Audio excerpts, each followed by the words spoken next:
This is Joy News Desk with me, Mamiesi Nyamiche Thompson. In the next hour, 2 persons sustained gunshot wounds during a chieftaincy dispute in Kokodie community in the Ashanti region. We have details.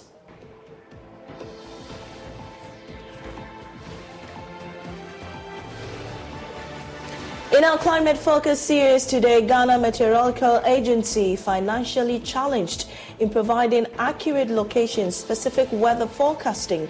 We tell you how the situation is affecting their operations. Also, Gabon records 8 coups in 3 years, with the latest taking place early this dawn, leaving the country in a bit of a disarray. We have the latest.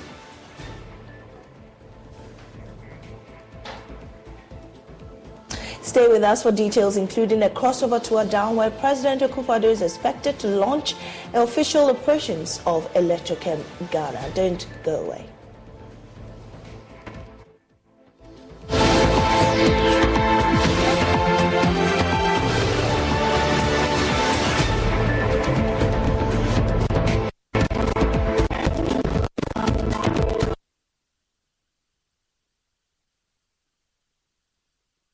Welcome back. Now let's start from in the Ashanti region, where 2 residents of Kokodie community in the Ashanti region sustained gunshot wounds in a chieftaincy dispute in the area. The nomination of Nanajiman as the new chief of the community is being resisted, leading to a clash of 2 members of the royal families. Now, the nominated chief, in an ensuing confrontation, allegedly fired gunshots, hitting 2 residents who are currently on admission at the Konfanochi Teaching Hospital. Nana Boache Yadom has the rest of the story.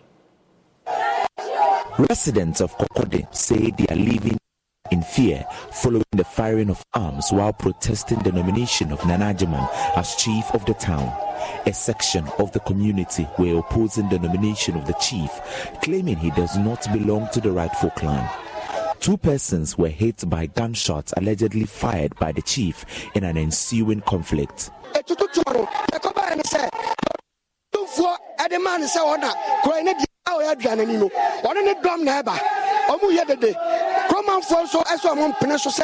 The nominated chief came with a gun. He fired the gun at the beginning. While we tried to take a shot of the action, he pointed the gun at us. He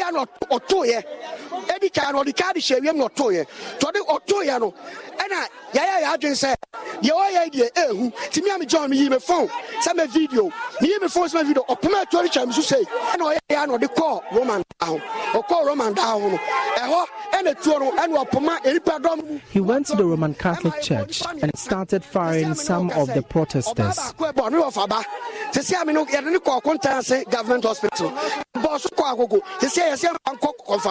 So imagine escaping into your home while being chased with a gun. These are bullet holes after the display of gunshots. Yes, if you can manage me bad fear. When we got down from the car, we heard gunshots from the aggrieved nominated chief. When we came across him, he threatened to shoot us. Openye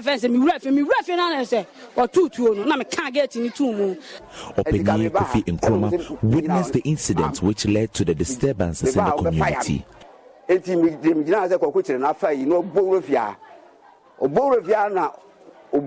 The nominated chief broke into my house with a hammer. He took the stool from the room we kept it.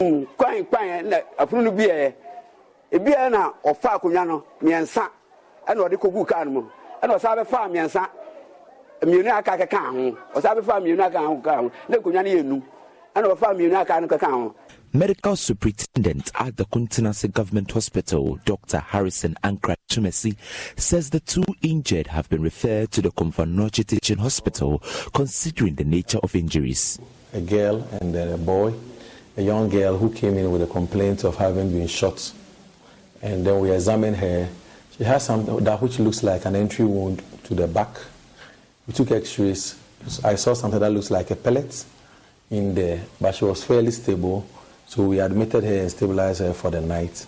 And then this morning she's been referred to Konfanochi to see the cardiothoracic surgeon, probably, for them to explore whether they will remove what looks like a pellet or whatever.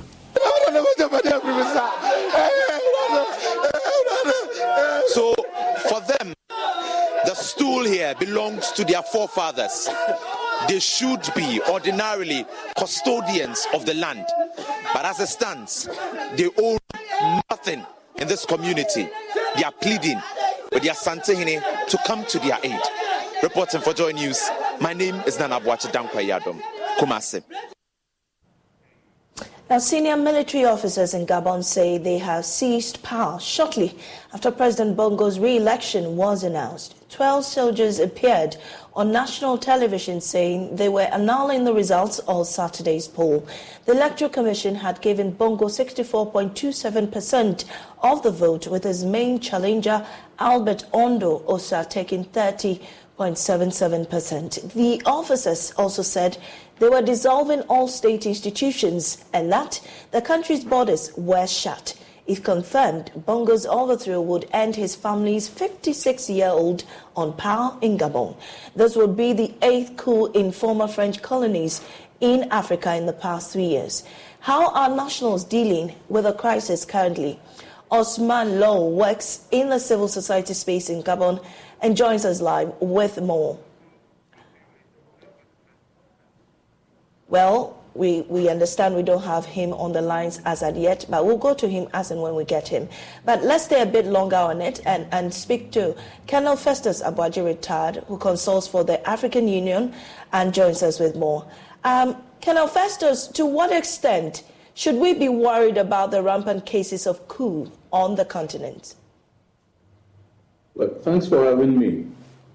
We should not be worried, ordinarily speaking. If you're having a season of coups, as a colleague of mine puts it, then you are like in a cocoa season where the ground is very fertile for your cocoa to produce.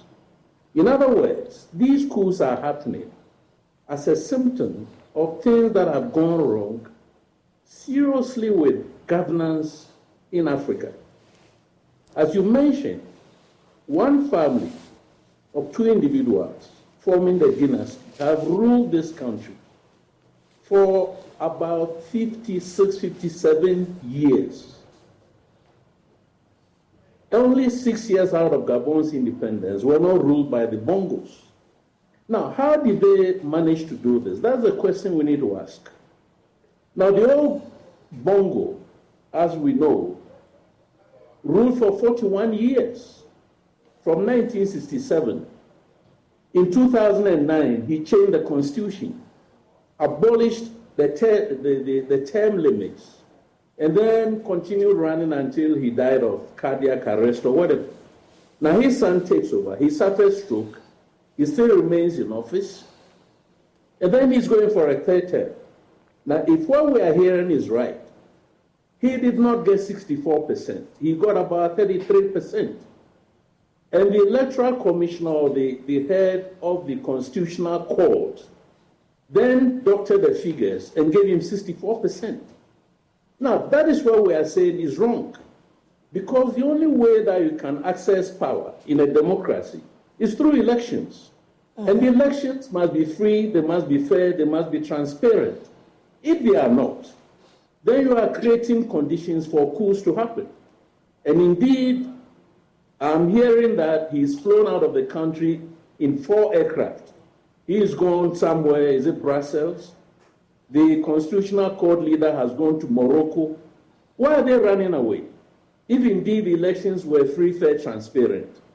So it's a warning to all of us who pride ourselves in election manipulations and rigging only to stay in power. We must go to elections feeling confident that the outcomes will reflect the will of the people. And I think the recent spate of coups, where they are connected with elections, whether in Guinea, for instance, or in Gabon in this case, is a lesson for all of us. I'm even told, for those who are saying that Bazoum won 55%, that technically Bazoum didn't win 55%. But somebody re-engineered the election outcomes and got him to win 55. So we all need to be careful about these election manipulations, that is becoming so rampant in what we call democracies. Right, Colonel, I mean, indeed, as in you saying that are you trying to tell us that this gave them little or no chance, to organize a coup in this circumstance? No, what I'm trying to suggest is that when you capture the state, its institutions, to the extent that you don't allow sufficient room for political party pluralism, then you are sowing the seeds for a coup. It cannot be that in a democracy that started with a constitution which prescribed 7-year terms for 2 terms, you abolish that and then manipulate the institutions to continue to rule for 41 years. And then after your death, your son takes over. And between 2 individuals from one family, what political scientists call a dynasty, you rule one country for 56, 57 years. That is not a democracy. And that is what the concern is, that what we are calling democracy in Africa must be based on the principles that those who brought democracy to us, abide by.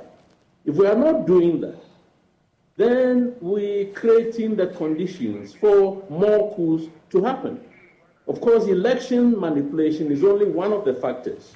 Misgovernance, for instance, not respecting human rights, abusing human rights, throwing people in jail, suppressing the opposition, causing them to flee, and so on and so forth. These are all factors that, contribute to coups.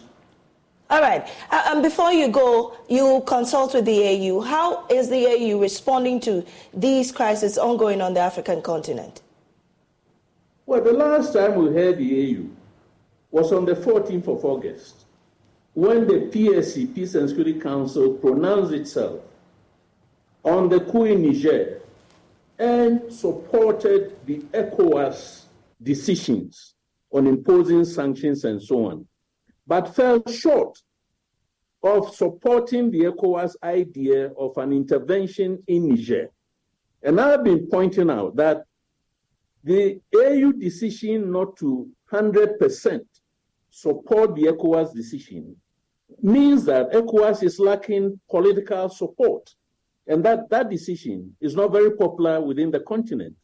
Because the PSC decision was arrived at because 4 out of the 5 political regions of Africa were not in favor of the ECOWAS decision to use force to unseat the CNSP in Niger. In that AU communique, some of us are pointing out to the African Union that both the AU and the ECOWAS are being inconsistent, because in 2013, the African Union is on record as agreeing for the Central African Republic to go through a 3 or so year transition. Now, why do you allow one country on the continent to go through a transition, and then you turn to another country in Africa and you say, we cannot allow you to go through transition? All of that does not even address the idea of civilian unconstitutionality. We should use this Gabon case to highlight the idea that civilians are themselves unconstitutional. It's not only the military, and we must look at the 2 sides of the debate all the time, so that civilians don't think that they are beyond reproach, they are not accountable to anybody, and that they can rule their respective countries the way they want. That is not going to happen, and we are seeing the signs. Indeed, going by what is going on, it's likely that we're going to have more coups. So you and I know that African countries are not being governed, the way that democracy should be governed. And that is where the concern must be. We should not worry about the soldiers. We should worry about the civilians who abuse power. And once we address the abuse of power on the part of civilian leaders, coups probably will be a thing of the past. Until then, I'm afraid that is not going to be the case. Right. We're grateful for your time. Colonel Festus Abuaje retired. He consults with the AU and also a security analyst. Well, let's go to Gabon, where we're joined by an individual, and for the sake of anonymity, we'll name him as Osman Lowe, and he's joining us via Zoom. Osman, many thanks for your time here on News Desk. How safe are you in your current location as we speak?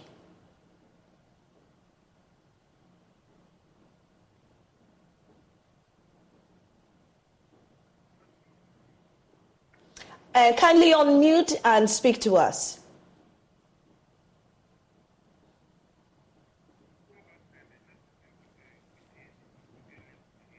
Well, we'll get back to Osman, but security analyst Professor Kwesi Ening has also been speaking on this particular subject. Clearly point out where the next one is going to come from. There is a reluctance by us as Africans to call a spade a spade. When you have forms of governance that are corrupt, competent, that seeks to basically just hang on to power, you create the fundamentals or the foundation for these changes to take place. Gabon is a very interesting 56 years in power by the same family. A president who was so disastrously sick and unwell that he could barely walk. Okay? So even if in Gabon, his own political elites could not force him to resign, because in almost all constitutions, when you are fiscally incapable of delivering on your mandate, you have to step aside. Okay? But one also expects the African Union to have sent a delegation of leaders. Look, our dear brother, maybe for the sake of your people, stand aside. Okay, sovereignty is important, but sovereignty must be responsible. We cannot use the sovereignty debate by our heads of states to say, hey, well, Gabon is a sovereign state, so we cannot go in to talk. That was the essence of the African peer review mechanism, in which our peers would be able to advise, to nudge, to encourage, so that leaders would do what is right. That seems to have the expectation was that mechanism would at least help to bring some standards onto the continent by telling ourselves what we want and how we want to approach our democracy. But what we have, and that's the criticism from some, is that we're just diluting the standards. We're not telling each other as we should. No, we are not too good at telling each other what we should. I mean, what we are seeing is a sort of a heads of states club that makes the rules and the regulations, but the rules and the regulations do not concern them. So I'm right now at the meeting on silencing the guns, which is an African Union initiative that has been established since 2013. And the deadline keeps on being pushed and pushed and pushed, because those who are signatory to that document themselves do not believe in it. So the peer review mechanism that ought to have brought leaders to check on each other simply does not work again. So I can read about 5 countries that are on the verge of even deeper political and military upheavals, but our leaders are just silent. Okay? The union is silent. And when you have those who govern in their 70s and 80s, ruling very young people who feel excluded, who have lost hope, who do not see any opportunities for improving their livelihoods, then the military option, which is very unfortunate, becomes the only option that is available. Let us be fair enough to ourselves and say, time is up. We cannot deliver. It's time for us to leave, so we can bring these coup d'etats to an end.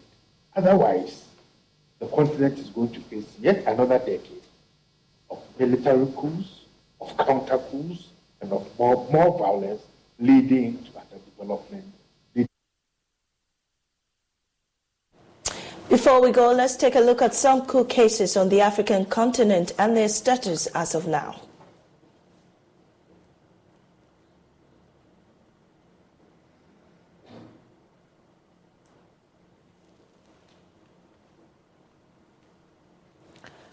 So in Africa, if you look at the map that we have right now, we have 10 coups that have happened, successful coups. Those are those in the red. And attempted coups are 9. This signifies that just one has been unsuccessful. Just one. But 9 out of 10, 9 attempted coups, we have 10 successful coups between 2020 and 2023. In West Africa, we've had 6 coups. In Central Africa, 2. And in North America, 2.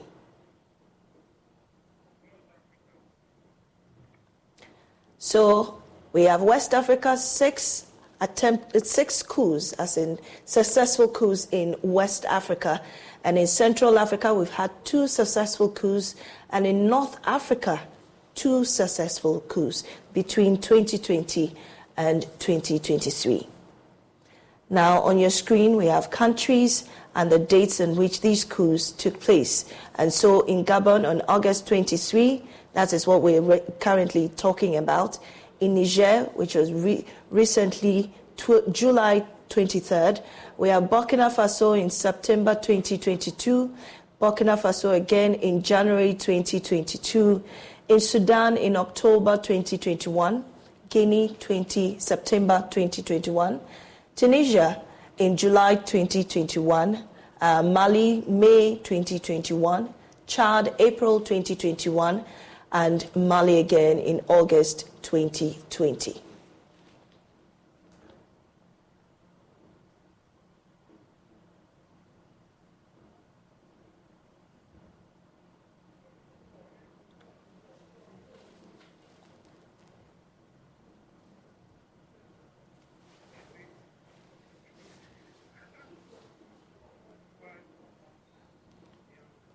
Now, moving on, residents in 3 communities in the Adansi North district of the Ashanti region have staged a demonstration against a local quarry mining company for allegedly causing damage to their property and exposing them to health risks. Now, clad in red and black, the residents of Patakro, Kwapia, and Rioso are prevailing on the Environmental Protection Agency and the local assembly to call Akos Jomo Quarry Company to order. There's more in the following report. Residents of the 3 communities affected by the operations of the quarry company poured onto the streets to express their anger at the adverse impact of the quarry mine on their livelihoods. Spokesperson Kwame Jesse alleged the company's operations has led to the destruction of farms, buildings and other household equipment in Kwapia, Patakro and Rioso without receiving compensation. He says the company has also failed to engage the communities on the environmental and health impacts of the quarry on residents. Payment of crop compensation. The quarry company, Akos Jomo, is said to destroy the people of Papia and its neighborhood communities, crops and land. And as we speak now, the people has not been compensated. No proper arrangement and talks with the community. The said company, Gabon Crisis, has already started operation for years now, and as we speak, they have not been proper talks with the community as a whole and the tradition leaders as well as district reps. Improper processing procedure, that is blasting of chipping, due to inappropriate processing method of blasting, it disturbed the people and also destroyed properties. A resident and victim of the quarry operation, Reverend Charles Atapa, who has worked on a mine for close to 20 years, says the quarry firm is failing to heed to standard operations. He has called on the Environmental Protection Agency to intervene. Then the problem we are facing now, the assemblyman, the honorable assemblyman, who is to be there so that we can solve our problem, is employed in the company. He's the PR. So when you go with your problem, it's so to be okay. I've been there several times, and up to now, there is no real response. So we are begging the agencies through the media that they should come and then assist us. If not, it will be a problem. Other aggrieved residents shared similar concerns. I know some quarry firm who relocate residents and compensate them afterwards, but this is not the same with this firm. Our properties are getting damaged due to their activities.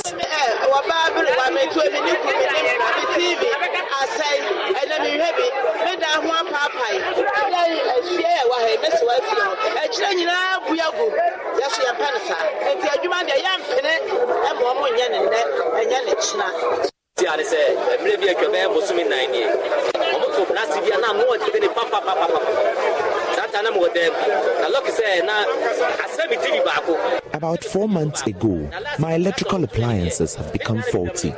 Last week, my building almost collapsed after the blast. It even threw my daughter out of the house.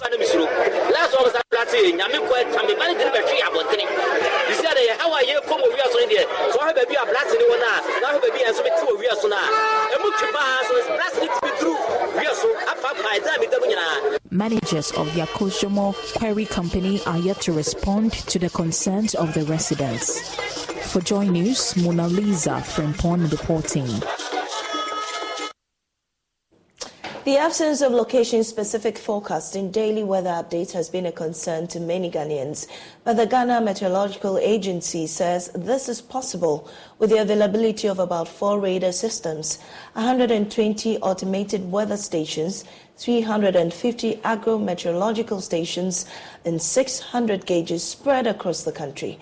By integrating radar and satellite data, the resultant weather forecasts are poised to be highly dependable, offering valuable insights to facilitate informed decision-making. On climate focus, Mohammed Nuruddin highlights the financial shortfalls impeding the operations of GMET. The Ghana Meteorological Agency, GMET, is responsible for monitoring meteorological conditions within the flight information region overseen by the Ghana Civil Aviation Authority. This involves providing regular updates and alerts about impending weather changes. Go to all the airports in Ghana, we have Met stations or Met officers there who provide information. If you sit an aircraft, the information you get when the pilot is speaking to you is how the weather is going to be, whether turbulence you are going to experience during the flight, and the temperatures and the place you are landing, how the weather is. All that information comes from the Met institutions. So in Ghana, Ghana Meteorological Agency is the institution which is mandated to provide aeronautical meteorological services for aviation. And research shows that the information that the aircraft needs to navigate, about 60% is meteorological. And so we provide this information through the air controllers to the pilots for their navigation. Enemy of the aircraft is the weather. Despite the crucial provision of these services, there exists an outstanding financial matter involving Ghana Civil Aviation Authority and the Ghana Airport Company Limited. Acting Director General of GMET, Eric Esumai, says this monetary deficit presents a substantial obstacle to adequately financing the agency's ongoing operations. It used to be an MOU that we had between them, but in 2019, through our minister, our act was amended and gave specific receivables from aviation to Ghana Meteorological Agency, specifically landing, all the flight that lands in Ghana. Airport companies, civil aviation, charge them. And whatever money they charge them, the law says that 10% should be given to Ghana Meteorological Agency. Again, all the flight that flight over our flight zone, flight that doesn't land in Ghana, they cross Ghana flight information region, they charge them. And the money they charge them, the law says that 10% should be given to Ghana Meteorological Agency. Again, all the tickets that we buy, we pay tax on them. all right, airport tax. And so airport company collect that tax, and the law says that all the taxes that they collect, 5% should be given to Ghana Meteorological Agency. The challenge is the implementation. These organizations are not paying as the Act demands.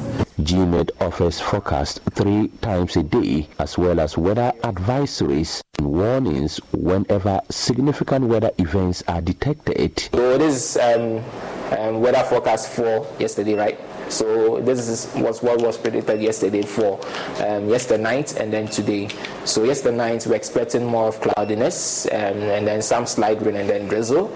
And then Wednesday also, that is today, we are still expecting mostly cloudy conditions, some misty conditions, as well as more of slight rain and then drizzle. And then we can see that more of the thunderstorm activities are concentrated towards the northern sector. So this is the process that we go through before we come out with a forecast. We have the weekly forecast, which is issued on Monday, and then is updated on Wednesday, and that is the midweek forecast. And the midweek forecast is also updated for Friday towards the weekend. So Friday, Saturday, Sunday will be the updates over for the midweek forecast. Aside this forecast, also we have what we call the daily forecast that we issue for 3 times a day. That is the 24-hour forecast. We have the morning, afternoon, and evening forecast. So currently we are working on the afternoon forecast and then the evening forecast here in Kafo.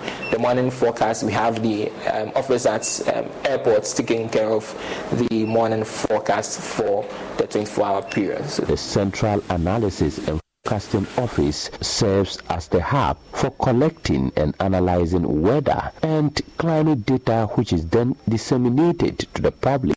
A majority of researchers are stationed at this office to monitor shift in weather patterns and communicate these changes to the general population. Joe Tete Potofi is the Deputy Director in charge of Synoptic Meteorology and Forecasting. We have what we call a satellite receiver also that is able to tell us every 15 minutes what is happening in the whole world. So we can scale it down to Ghana. And that one we normally call it it's a meteorological satellite for the European community.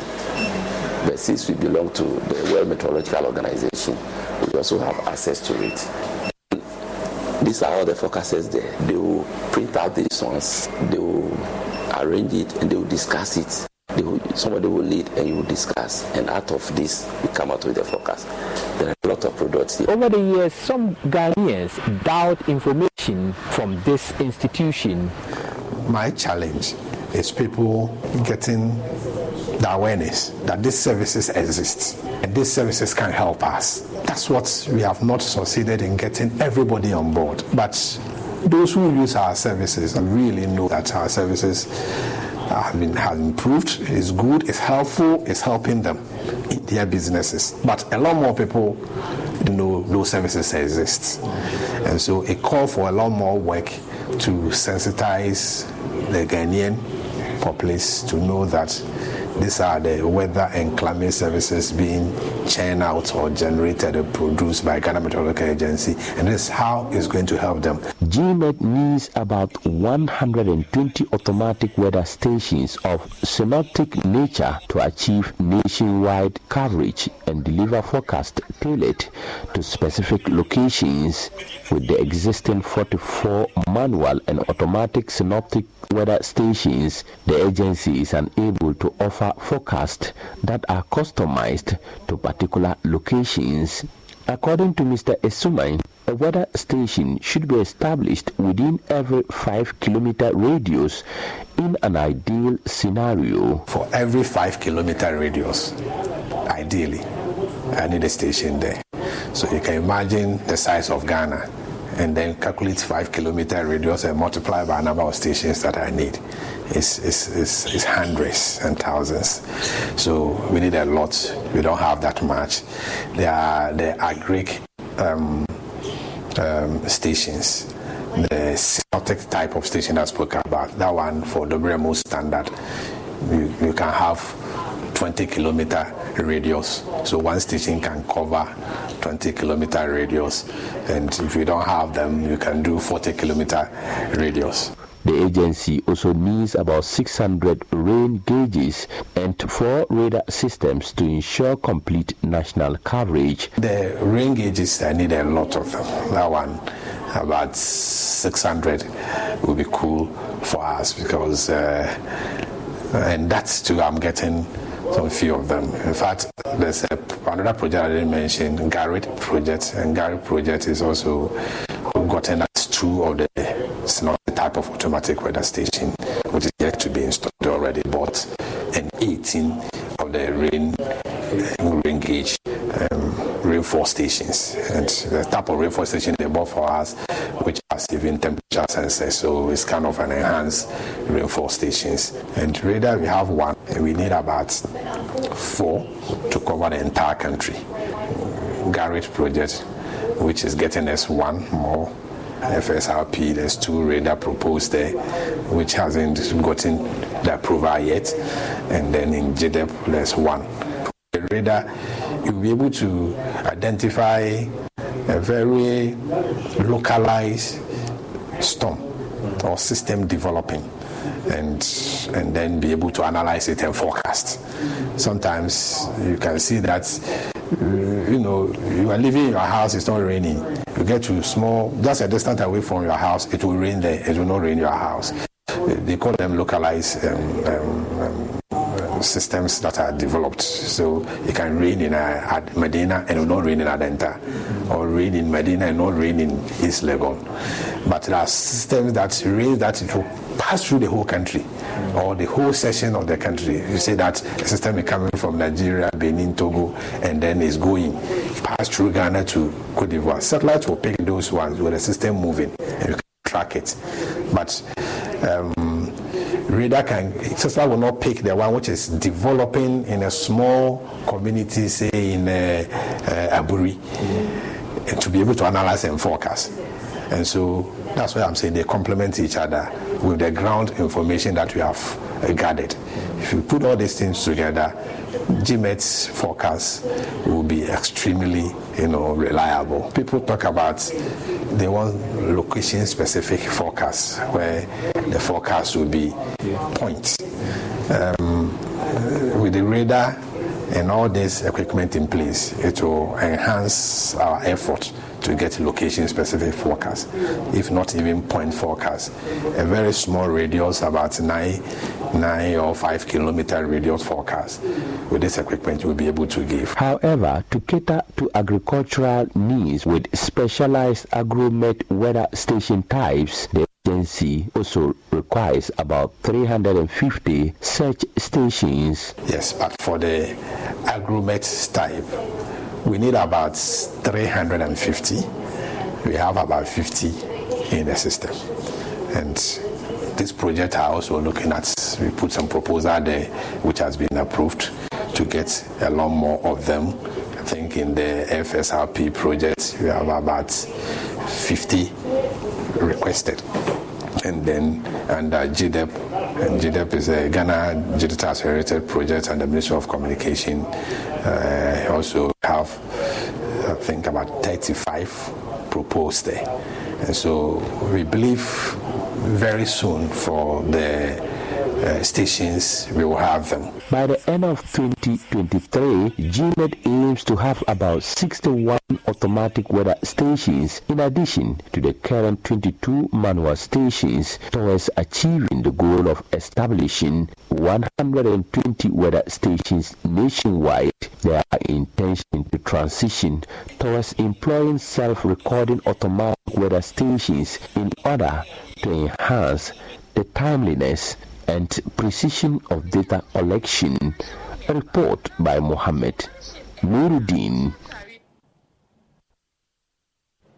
For about 5 years now, the Ghana agroecology movement has been advocating for the adoption of natural and environmentally friendly farming methods in the country. However, one major challenge confronting the ordinary Ghanaian farmer is the lack of easy access to seeds, even for some of the indigenous crops. Stakeholders have therefore been meeting in Bogatanga in the Upper East region to discuss the seed system in the country and how some indigenous seeds can be prevented from going extinct. Correspondent Albert Sori reports. The Ghana Agroecology Movement includes the Center for Indigenous Knowledge and Organizational Development, SICOD, the Peasant Farmers Association of Ghana, and other farmer groups nationwide. The movement has been promoting organic farming and natural farming methods based on applying the interactions between plants, animals, humans, and the environment within agricultural systems. This means chemical fertilizers and other industrial farm inputs are not encouraged. However, one major issue confronting the ordinary Ghanaian farmer is the lack of access to quality seed. The agroecology movement says even where there is access to certified improved seeds, the systems are controlled by foreign companies and the Ghanaian farmers have to depend on these companies for seed. Wilberforce Latte is Deputy Executive Director of the Center for Indigenous Knowledge and Organizational Development, SICOD.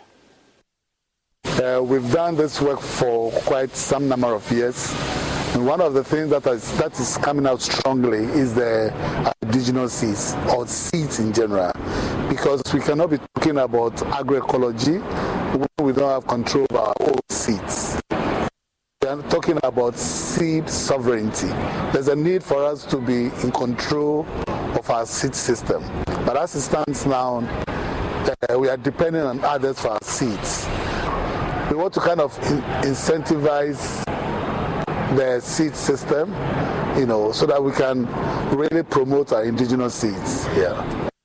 SICOD therefore organized a meeting of stakeholders in Bolgatanga to discuss how indigenous Ghanaian seeds can be improved upon and properly stored for farmers to use during cultivation.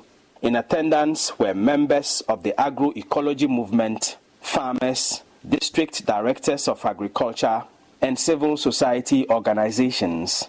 Some of the farmers shared the challenges they face when it comes to access to seed. Our work starts with the seed. Without seed, you have nothing to do. You can't do anything. And as we are talking, we are not talking for seed per se, but we need seed which you can produce, and you get good yields, and that will make you rich. Because if you produce and you don't get the yields, you are not going to go anywhere. But when you produce and you are able to get good seeds, good yields, then it is there that you boast as a farmer. You'll be able to feed your family and then even friends, and you can also make money. At the moment, it's an existing problem because we're beginning to lose our own seeds. And thank God, some of us who are in the agroecological zone, it's more possible for us to still get these seeds because we keep sharing seeds. A lot of them are really seeing that, of course, they are facing a lot of problems finding other seeds from other.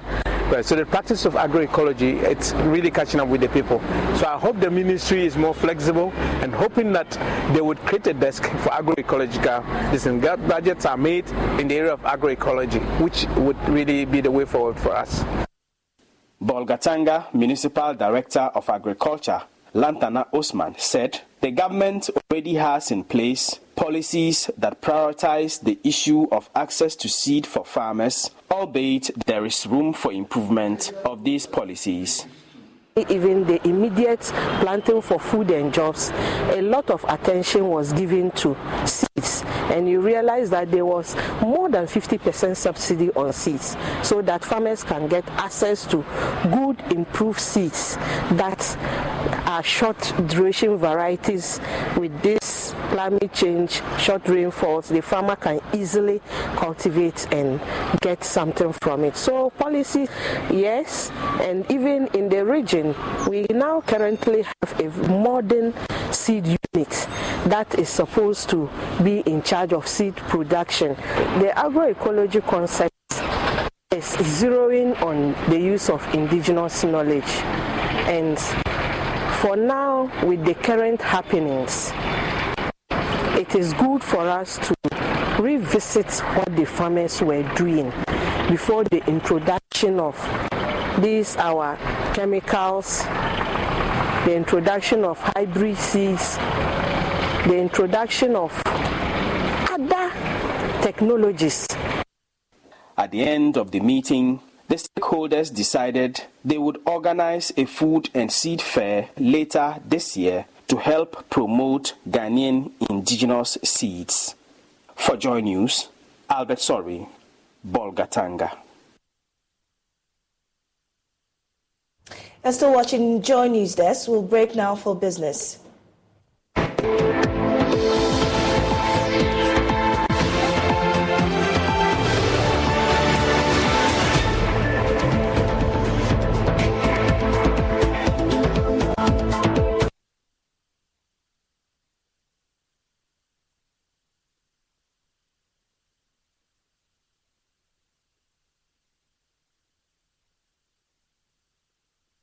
Hello, my name is Abeku Agri Santana. If there's anything that makes my life so easy, it is my bank. I love hanging out with my boys at our usual fufu joint.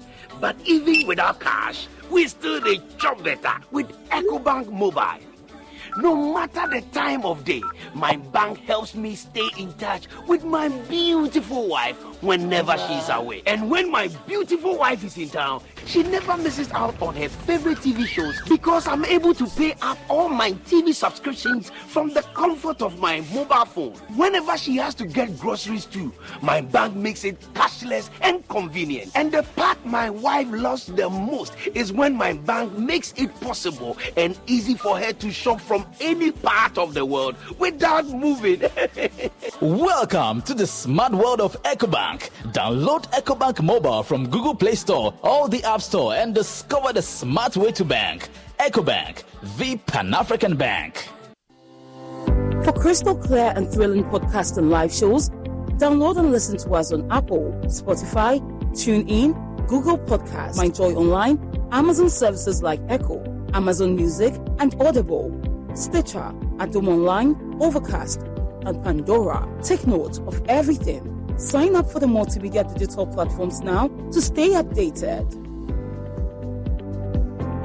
We've had news file over the weekend, and an interesting part of the conversation focused. Oh no, we are out of range. Oh, don't worry, Daddy. I have Alexa in my bag. Alex, what? Alexa, open Multimedia Ghana and play Joy FM. Super Hits Radio, Joy 99.7. Listen to Joy FM, Hits FM, Love FM, live on your Amazon Echo.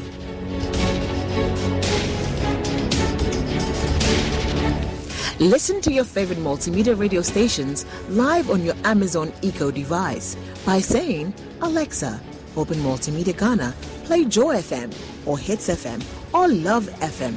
Or catch up on your favorite podcast by saying, Alexa, play, and then the name of your favorite podcast from Multimedia Ghana. For a list of all podcasts available, say Alexa. Ask Multimedia Ghana to browse programs. And we are back like we never lost signal. Alexa, welcome to Multimedia. Hello there.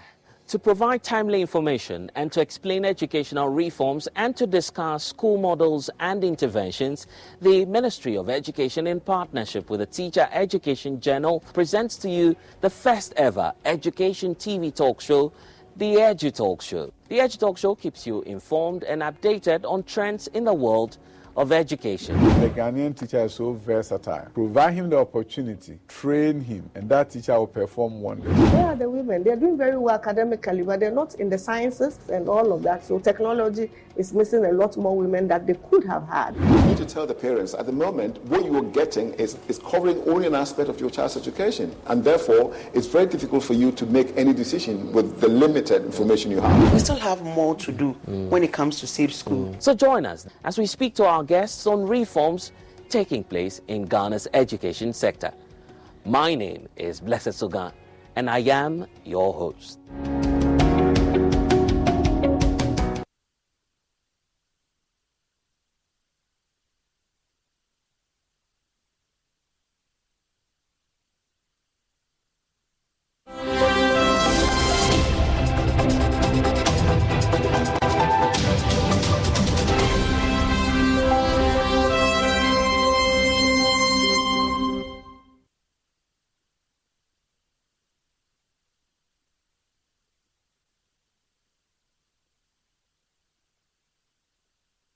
Hi, good morning. Welcome to Business. My name is Darryl Kwao.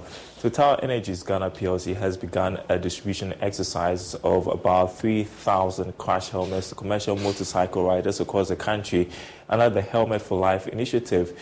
The initiative aims to raise awareness amongst riders on the principles of road safety, particularly wearing of helmets. Here's more. As part of its corporate social responsibility, Total Energies PLC launched the Helmet for Life initiative. About 100,000 crash helmets will be distributed across 3 continents: Africa, Asia, and America. The distribution exercise began at Dakoma in Accra, where about 200 motorcycle riders received free helmets. Here's Managing Director of Total Energies Marketing Ghana PLC, Olufemi Babajide. This is part of our company's corporate social commitment to road safety in Ghana. It's not just in Ghana. We are actually doing this across 40 countries in the whole world, which is across about 3 continents, from Africa to Asia and also the Americas. In Ghana, yes, we'll be giving out about 3,200 helmets for life. And we are doing this across 6 locations. So we are starting in Accra, we move to Aflao, we move to Kumasi, and we end at Tamale. Director General of the Motor, Traffic and Transport Department, COP Francis Tuku, lauded the initiative and urged all motorcycle riders to adhere to road safety measures. When the information about today's event came up to me, I was overwhelmed, because all along we have been looking for opportunities like this so we can get the riders together, educate them, give them the support that they need in order that they will ride safely on our roads. This campaign that has been dubbed Helmet for Life is a very good initiative. I will appeal to other individuals and benevolent organizations with safety as one of their core values to get on board and support in whatever way they think they can do so we can make the roads safe. The University of Ghana Business School says it is poised to provide quality business education to support national development and economic growth. According to Dean of the school, Professor Justice Baole, the school will continue to develop strategic measures to bridge the gap between academia and industry. He spoke to Joy Business at a donation by its 1973 year group. The donation of the security surveillance system by the 1973 year group is to support academic work of the school. Professor Baole called for more support from other alumni to reach out to the school to aid in supporting other projects. We are very particularly happy about this because this is coming from an old year group, 1973 year group. They've been out of here for 50 years. All of them are pensioners. But they have found it extremely important to support us with this project. And for me, this speaks volumes that even people who are on pension and are struggling with their pension funds are still able to come through to help the university, to help the business school. For me, it tells me that a lot more of our younger alumni can do more to support the school, to be able to keep the numerous young people that we now have as a result of the burgeoning youth population in our admissions. Some alumni explained their rationale behind the project. Well, the school has done a lot for us. Most of us took our education here, graduated, and then went into business. Most of us are successful business people. Most of us are professors in universities. And so because of that, we decided to give back to the school. Yeah, just as my colleague, my classmate has just said, we revere the school. We do think about this school quite a lot. And when our 50th anniversary came up, despite all the little bits and pieces that have been done already, we decided to do a formal presentation. So we've done that today. It's not the end of the road. It's for us now to sit and think about what else is needed. The University of Ghana Business School says it is poised to providing quality education. We unveil this in the name of God, the Father, the Son, and the Holy Spirit. Amen. Amen. All right, and that's it for this segment. The news continues after the break.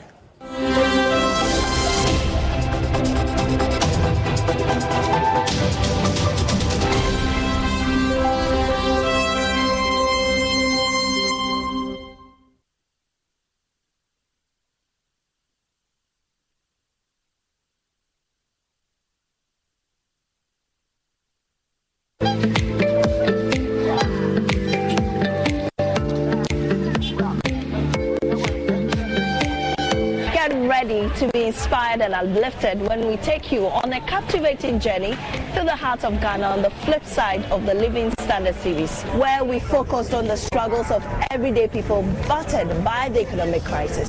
Now we focus on the stories of hope. We delve into the lives of average Ghanaians and businesses fearlessly taking on the challenges of a tough economy with determination. I believe things will get better. That's why I'm not giving up. Life is a battle. So when life strikes you down, you don't remain there. You rise up, you fight back.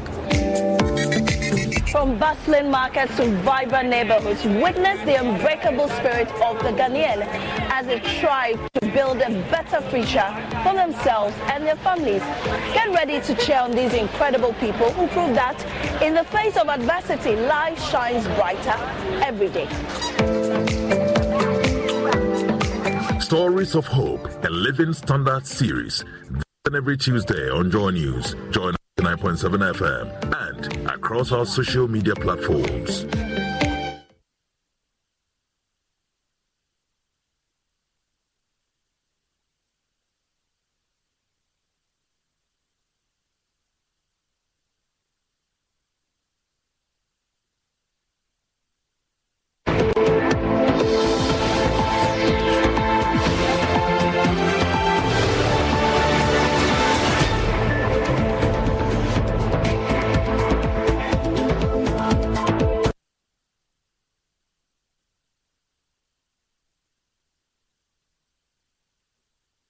You're welcome back to Joy News Desk, but this is where we wrap up for this edition. In our top stories, you had 2 persons sustain gunshot wounds during a chieftaincy dispute in Kokodi community in the Ashanti region. You also had Climate Focus series where the Ghana Meteorological Agency financially challenged in providing accurate location-specific weather forecasting.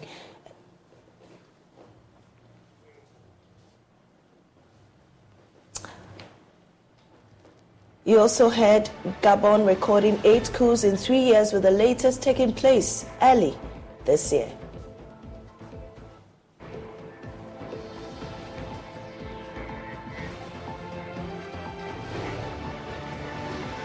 There's more news on myjoyonline.com.